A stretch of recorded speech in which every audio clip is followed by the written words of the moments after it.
I can't believe you're actually going through with this, Olivia said, her voice dripping with disdain as she leaned against my office doorframe. I looked up from my laptop, where I'd been finalizing the business plan I'd spent months perfecting. My sister stood there in her designer suit, every inch of her radiating the confidence that came from never having to fight for anything in her life. Why wouldn't I?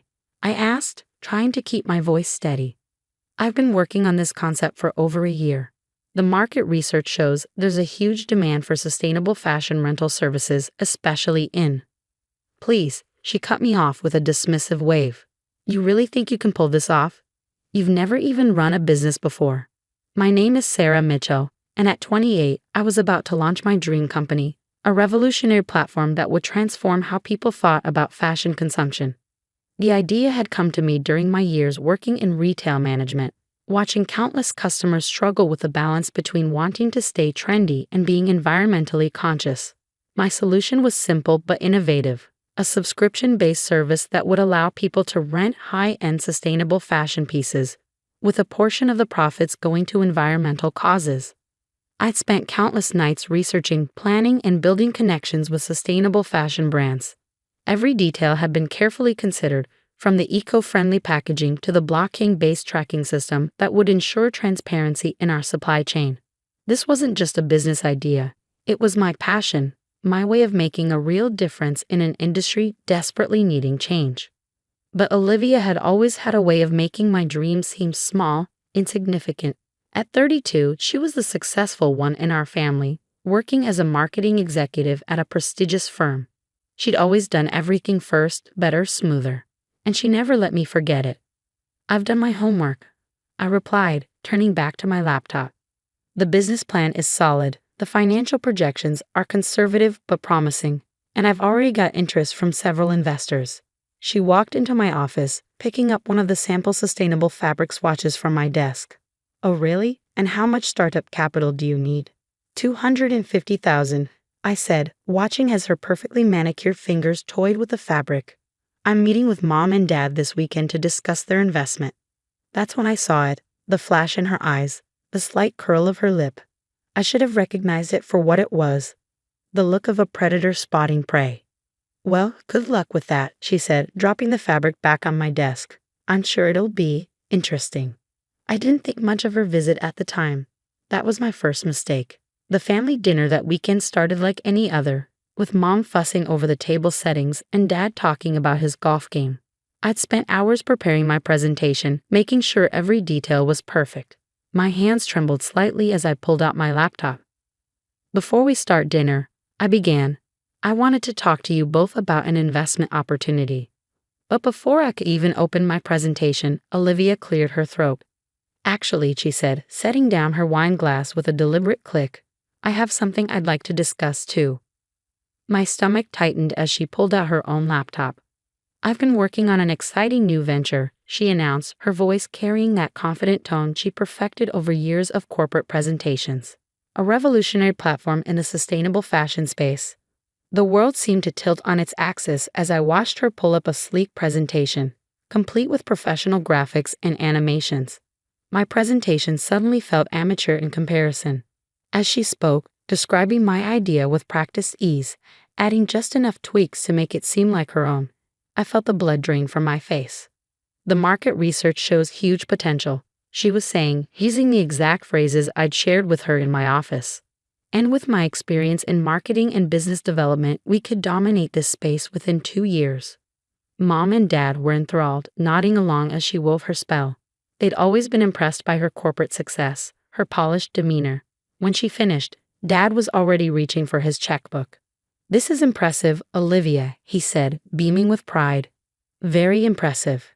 How much are you looking for? $500,000, she replied smoothly, to really do it right. Now that's thinking big, Mom added, shooting me a quick glance. Sarah, didn't you want to discuss something too? I sat there, frozen, as the magnitude of what had just happened sank in. My sister hadn't just stolen my idea. She'd taken my dream and sold it as her own, knowing she had the credentials and connections to make it more appealing to our parents. No, I managed to say, my voice barely a whisper. It's nothing. Later that night, as I was leaving, Olivia caught up with me in the driveway. "Hey, no hard feelings, right?" she said, her smile sharp in the darkness. "Business is business. And let's be honest, I can execute this so much better than you ever could. Good luck competing, though." Her laugh echoed in my ears as I drove home, tears blurring my vision. But among the hurt and betrayal, something else was crystallizing: determination. If Olivia thought she could just steal my dream and get away with it, she was about to learn a very important lesson. I spent that night going through everything. All my research, my contacts, my plans. Olivia might have taken my basic idea, but she didn't have the depth of knowledge I'd accumulated over the past year. She didn't have the relationships I'd built with sustainable fashion brands, or the understanding of the complex supply chain issues involved. Most importantly, she didn't have my backup plan.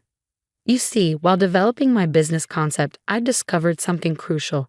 The sustainable fashion industry had a significant authentication problem. Many brands claiming to be eco-friendly were actually greenwashing their products, using clever marketing to hide unsustainable practices. My original business plan had included a proprietary authentication system that would use blockchain technology to track and verify the sustainability claims of our partner brands. It was complex, technical, and I hadn't shared those details with Olivia during her office visit.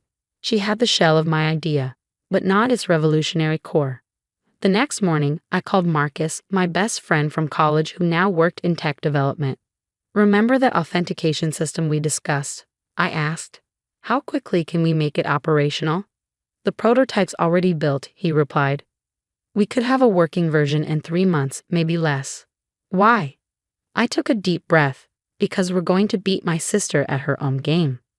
Over the next few weeks, I watched from a distance as Olivia threw our parents' money at launching her version of my business. She hired a flashy PR firm, rented expensive office space, and started making grand promises about revolutionizing sustainable fashion.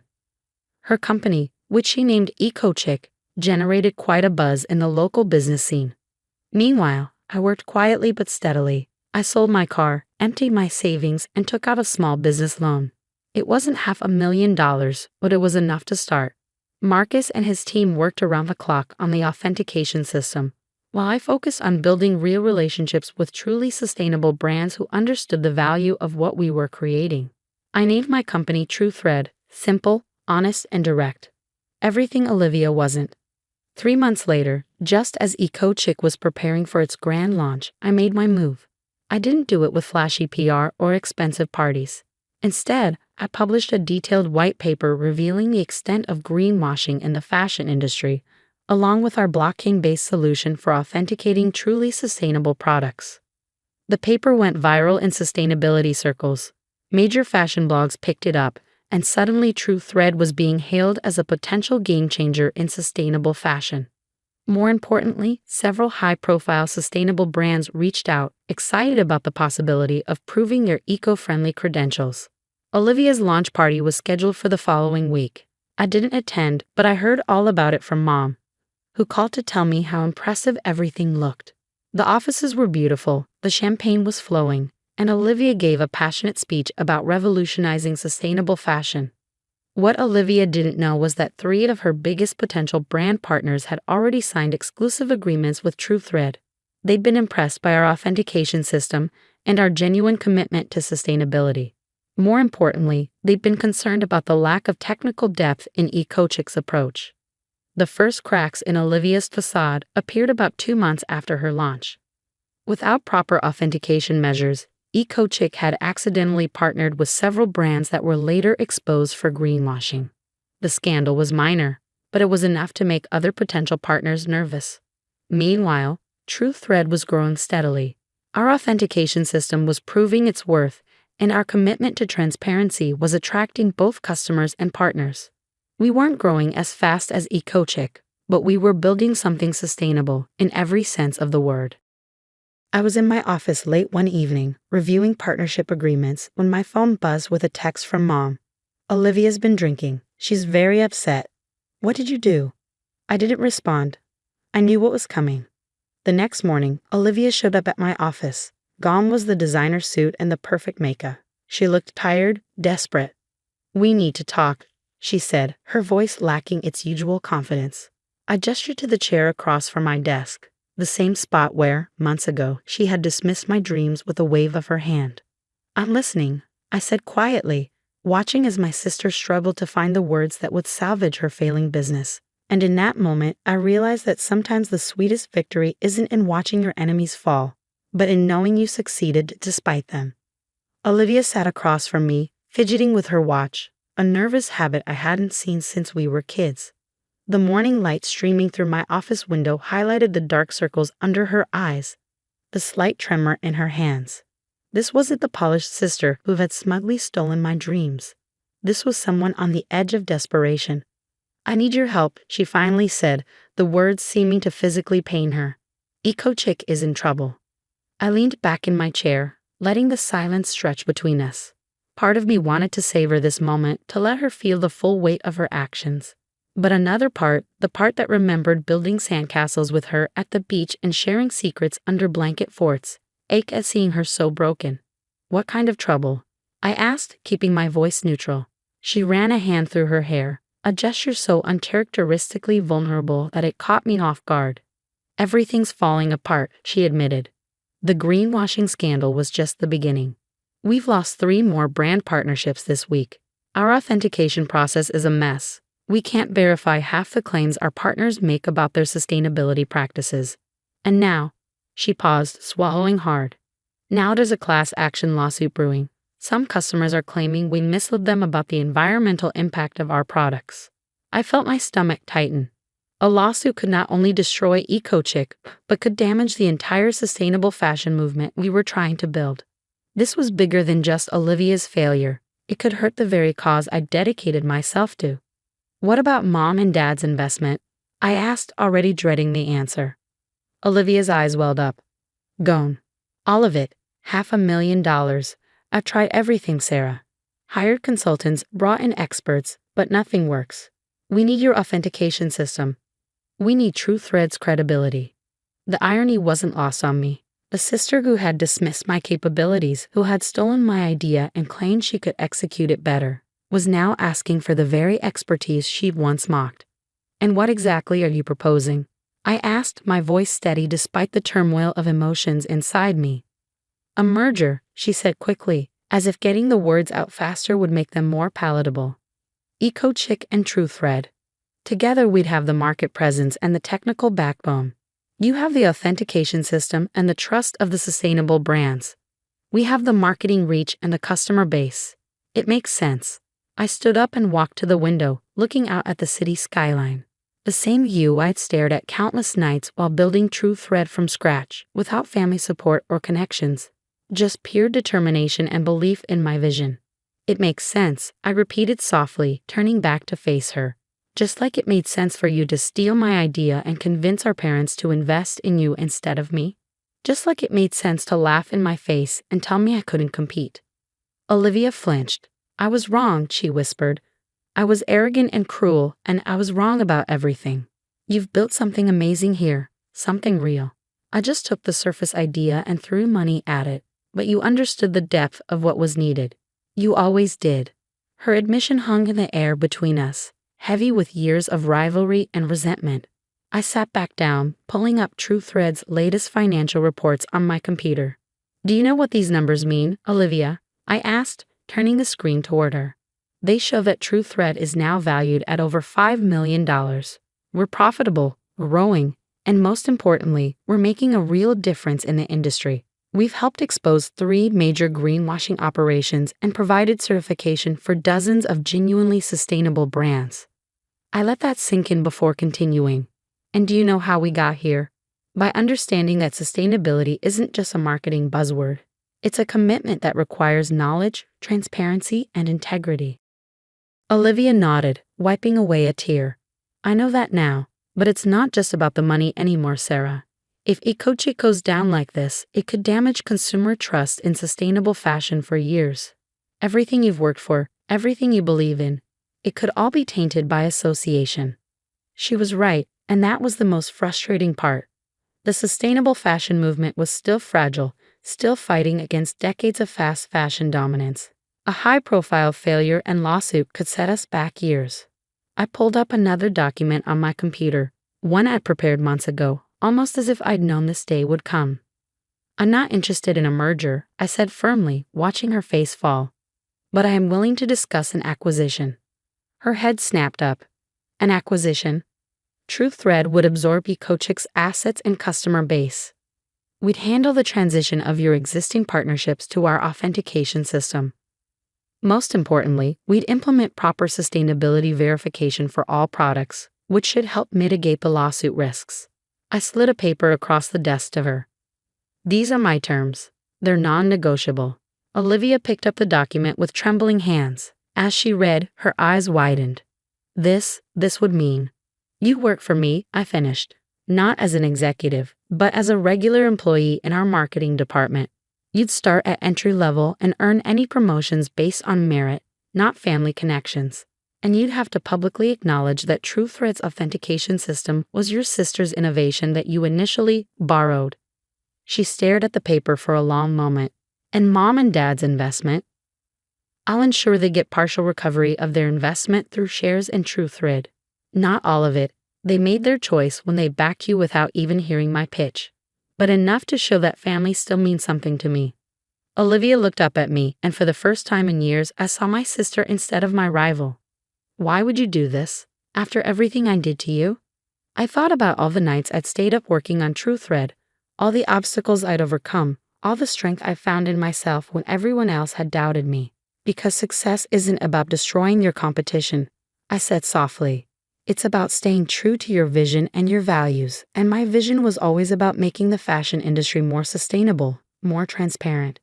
This acquisition serves that goal. I paused, letting a small smile cross my face. Besides, watching you have to learn things the right way, from the ground up, might be satisfaction enough. A week later, we announced the acquisition. The press praised it as a smart consolidation in the sustainable fashion space, but those who knew the whole story saw it for what it was. A testament to the power of doing things the right way, even when others take shortcuts. Olivia started her new role the following Monday. I watched from my office as she was shown to her small cubicle, accepting the standard employee laptop and orientation packet with a humility I'd never seen in her before. It was strange seeing her without the designer suits and perfect makeup, dressed in business casual like any other employee. That evening, as I was leaving the office, I found a note on my desk written in Olivia's familiar handwriting. I never said it properly before, but I'm sorry. Not just for stealing your idea, but for every time I made you feel less than. You've built something extraordinary here, and I hope one day I can earn the right to be proud to be your sister again. Thank you for giving me a chance to learn from you. Oh. I tucked the note into my desk drawer and headed home, feeling lighter than I had in months. The next morning, I had Marcus start training Olivia on our authentication system.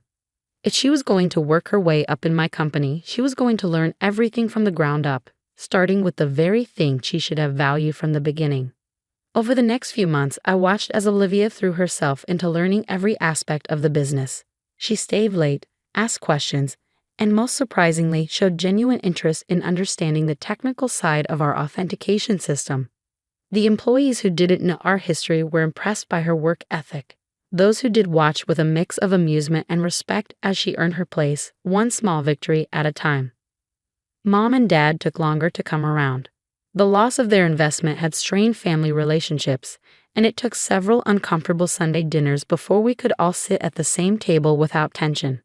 But gradually, as they saw how TruthThread was growing and how Olivia was changing, things began to heal. 1 year after the acquisition, I called Olivia into my office. She entered with the quiet confidence she developed, so different from her old arrogance. I've been reviewing your performance reports, I said, gesturing for her to sit. Your supervisors speak highly of your work, particularly your recent campaign for our Authentication Awareness Initiative. She nodded, waiting for me to continue. There's a senior marketing position opening up, I said, watching her carefully. You'd be welcome to apply, just like any other employee. A smile spread across her face, not the smug grin of old, but something genuine and warm.